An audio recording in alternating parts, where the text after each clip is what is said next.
میں تھوڑا وزارت خارجہ کے بارے میں بات کرنا چاہتا ہوں، اور جب یہ میں بات کر رہا ہوں تو مجھے ذاتی طور پہ بہت دکھ ہوتا ہے، صحیح، کیونکہ یہ وہ ادارہ ہے جس کے ساتھ میں تقریباً 35 سال منسلک رہا ہوں، اور اس ادارے کی بڑی شہرت رہی ہے، لیکن بدقسمتی کے ساتھ کئی سالوں سے میں لفظ استعمال کر رہا ہوں، کئی سالوں سے یہ ادارہ اب بالکل نہ اس میں کوئی ویژن رہا ہے، اس میں قیادت کا بڑا سنجیدہ فقدان ہے، اور جو کام ہو رہے ہیں زیادہ تر پچھلے کئی سالوں سے وہ جو ہے نا بابو والی ذہنیت صحیح، اس کے تحت ہو رہے ہیں، اور دکھ اس لیے بھی اب زیادہ ہوتا ہے کیونکہ پچھلے سال 5 اگست کو ایک مقبوضہ جموں اور کشمیر میں نئی صورتحال پیدا ہوئی۔ اس کے بعد ہم نے وزارت خارجہ کو ایک قسم کا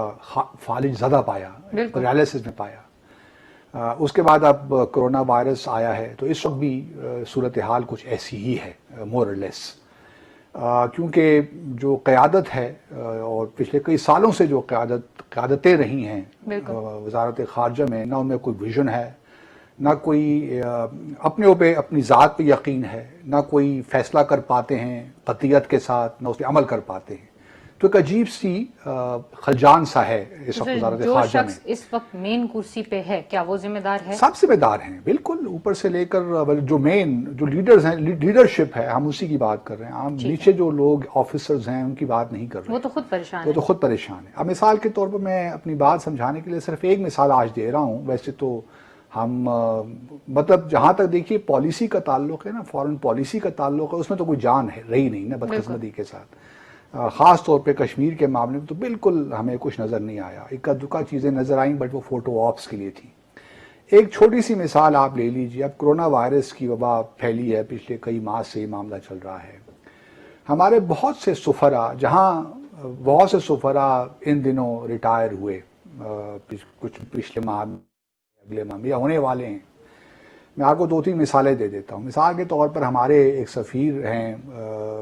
مشتاق علی شاہ، جو قاہرہ میں ہمارے سفیر تھے، وہ ریٹائر ہوئے اپریل میں۔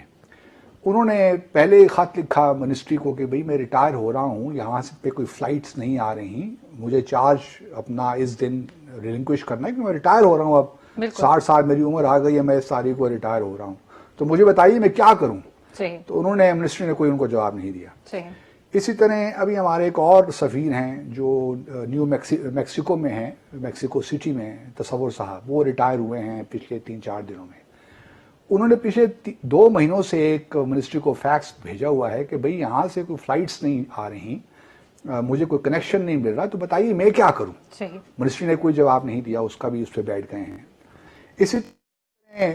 1-2 سفارت اور بھی ہیں، مثال کے طور پر انڈونیشیا میں بھی ہمارے سفیر تھے، ان کو بھی جواب نہیں دیا۔ اب یعنی یہ ہمارے معزز سفراء جو ہیں وہ اس وقت بیار و وہ مددگار بیار و مددگار، اور وہ گھر سے بے گھر ہو گئے ہیں، صحیح، کیونکہ وہ ریٹائر وہاں پہ ہو گئے، ان کو سیلری نہیں مل رہی، وہ ایک مطلب عام پاکستانی کی طرح ہو کے رہ گئے۔ ٹھیک ہے، اور یہ ایک بڑا ایسا سنجیدہ معاملہ ہے کہ جو لوکل ہوسٹ گورنمنٹ ہوتی ہوگی وہ بھی ہنستی ہوگی کہ یہ سفیر ابھی تک کل تک سفیر تھے اور آج ریٹائرڈ ہو کے مارے ادھر ادھر گھوم رہے ہیں، کیونکہ جو ہی جس دن آپ ریٹائر ہوتے ہیں تو جو نچلے جو آفیسرز ہوتے ہیں نا وہ آپ کو گھاس بھی نہیں ڈالتے، اور ایسے پروٹوکولز وغیرہ سارے سب ختم ہو جاتا ہے، اسی فوراً ختم ہو جاتا ہے، نہ آپ کے پاس گھر ہے، اور پھر آپ کو بے یقینی کی صورتحال ہے، نہ جانے کب تک آپ کو اس فلائٹ، چلیں یورپ کی حد تک تو میں مان لیتا ہوں، یا جہاں پاکستانی زیادہ ہیں وہاں پہ تو آپ اسپیشل فلائٹس آپ نے بھجوائیں، کچھ اسٹینڈرڈ پاکستانیوں کو لے آئے، لیکن جو لوگ افریقہ میں کام، مثال کے طور پر ایک ہمارے سفیر ہیں ایتھوپیا میں، وہ اگلے 1 ہفتے میں ریٹائر ہو رہے والے ہیں، اب وہ ایتھوپیا میں دیسا میں پریشان ہیں کہ میں کیا کروں گا، مجھے کوئی کنیکٹنگ فلائٹ بھی یہاں سے نہیں مل پا رہی، صحیح، اور میں ریٹائر ہو جاؤں گا تو میرا کیا بنے گا۔ اسی طرح ہماری چین میں سفیر ہیں، چلے وہ بھی ریٹائر ہو جائیں گی، ان کو تو مل جائے گی، چین کے ساتھ تعلقات ہمارے ہیں تو اسپیشل فلائٹس وغیرہ کا ارینجمنٹ ہو جاتا ہے۔ اسی طرح یورپ میں ہمارے جو ہائی کمشنر وہ بھی ریٹائر ہو رہے ہیں اس مہینے، ان کو بھی کچھ نہ کچھ ان کا ہو جائے گا۔ لیکن میں یہ چاہ رہا ہوں فارن آفس سے کہ خدا را، آپ کے اپنے ہی کلیگز ہیں نا، ساری عمر آپ نے لوگوں کے ساتھ گزاری ہے، ہم نے سب نے مل کے گزاری ہے، بالکل، جیسے تیسے بھی ایک دوسرے کے ساتھ برے رہے اچھے رہے، لیکن یہ وہی سفراء ہیں، اگر ایک خاص صورتحال میں جہاں پہ فلائٹس ہی ان سفراء کو نہیں مل رہی، تو آپ خدارا یا تو ان کا کانٹریکٹ دے دیجئے ان کو ریٹائرمنٹ کے بعد، 3 مہینے کا، 4 مہینے کا، 5 مہینے کا، جب تک کہ فلائٹس ان کو نہیں ملتی، یا ایک کنڈیشن لگا دیجئے کہ جب تک فلائٹ آپ کو نہیں ملتی اس وقت تک آپ رہیے ایز سفیر بن کے، اور جو ہی آپ کو ملے فلائٹ تو آپ آ جائیے. صحیح. یہ ارینجمنٹ بھی ہو سکتا ہے. وہی کوئی جواب بھی نہیں دیتا. تو سر